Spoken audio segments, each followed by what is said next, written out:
级的日式料理餐厅。朱自强点了2份单人套餐，陈小娟小口吃着鲑鱼握寿司，默默在心里打分数。这日式料理可不便宜，虽然跟她的法式洋装不太相配，但还是可以过关。听说你跟顾晓是大学同学，朱自强喝了一口麦茶。那你们认识很多年了耶？对呀，陈小娟小心翼翼地吞下口中的食物。我们从大学时代就是很要好的闺蜜。这家日式料理很不错耶，这个很好吃。陈小娟用筷子指了指盘中的握寿司。哦，这是我很喜欢的餐厅，只要想吃日式料理，我都会来这一家。朱自强笑着说道，他右手持着筷子，摩擦着下巴，像是在思考。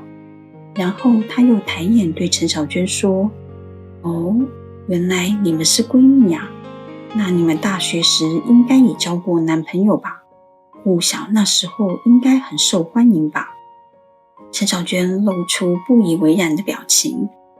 小小在学校一直很重视课业，跟她比起来，我好像比较受欢迎，这样说好像太骄傲了哦。陈小娟假装难为情地把头发勾到耳后。她今天戴了一对漂亮的耳环。她记得曾经有个男人跟她说过，很喜欢看她戴耳环的样子。是这样吗？朱自强露出不解的表情。接下来陷入一段令陈小娟有点尴尬的沉默。她觉得自己的魅力好像失灵了，她怎么会有被冷落的感觉？你跟小小是怎么认识的啊？陈小娟想找一些共同的话题来打破这个令她有点局促的沉默。听到这个问题，像是打开了朱自强的话匣子。他开始侃侃而谈在国外留学时，在学校的校友联谊会初遇顾晓的往事。他记得那时联谊的主题是穿圣诞绸毛衣，结果顾晓穿了一件自己织的毛衣，让他忍不住想跟他搭话，因为那件毛衣看起来真的惨不忍睹。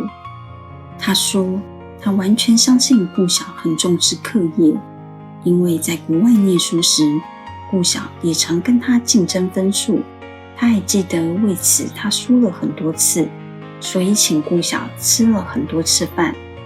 朱自强还说了好多那些在国外念书的回忆，在陈小娟听来就是遥不可及的梦想。她记得当时大学快毕业时，妈妈就跟她说，希望她毕业后赶快找一份高薪的工作，好独立生活。她跟妈妈透露，她很羡慕顾晓可以出国留学，妈妈就臭骂她一顿，说她整天爱慕虚荣，如果想出国留学，怎么不好好念书？说她读大学只会谈恋爱，还想要出国留学，不如毕业后赶快找份工作。念她完全不顾家里的经济情况，整天只想到自己。陈小娟想着家里那些糟心的事，她开始觉得朱自强讲的有关顾晓的回忆听起来很刺耳。感觉你跟顾晓很要好。陈小娟放下筷子，脸上失去了笑容。朱自强注意到陈小娟的些微变化，他收起笑容问道，怎么了吗？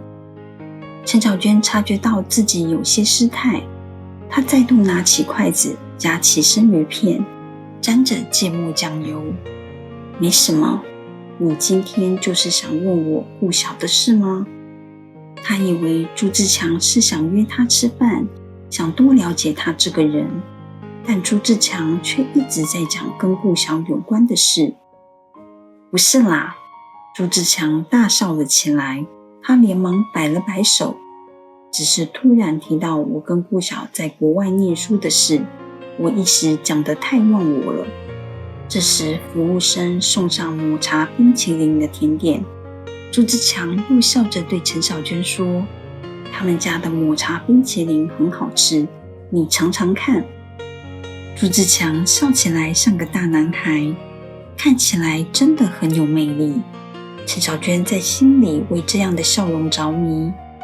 她吃了一口抹茶冰淇淋，回应道：是好吃的抹茶口味，其实我儿子也很喜欢吃抹茶冰淇淋。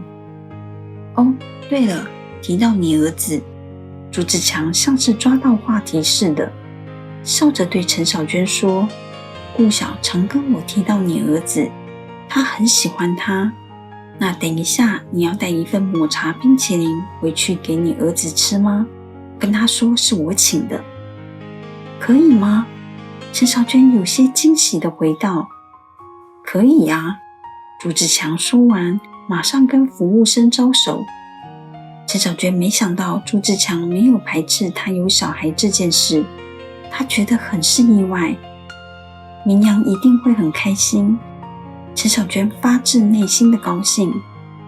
其实我一直对小孩感到很内疚，上一段婚姻我真的过得很不好，但明阳是一个体贴的孩子，他读书也很让我放心，是一个乖巧的孩子。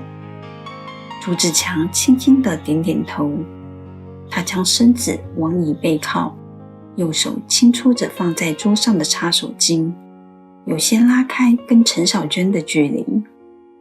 你喜欢小孩吗？陈小娟起身用更靠近的角度向朱自强提问。你看起来像是喜欢小孩的人。是的，我喜欢小孩。朱自强笑着做了一个简单回应，然后看向窗外的街景，他顺势提到，最近我想办公司的团康活动，去露营之类的，我觉得大家可以带家人一起来的话，一定很不错。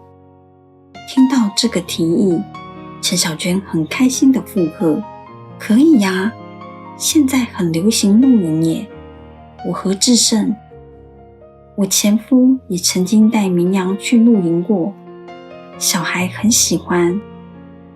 突然在朱自强的面前提到前夫的名字，陈小娟有些不知所措，但她不想错过这个话题。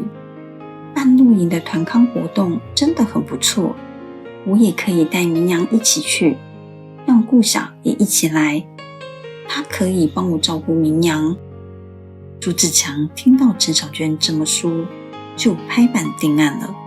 他开心地说：那好，这个团康活动由你来主办吧，这看起来是你的专长。顾晓那边是你约还是我约？陈小娟没想到自己会被认同，她开心地接下任务。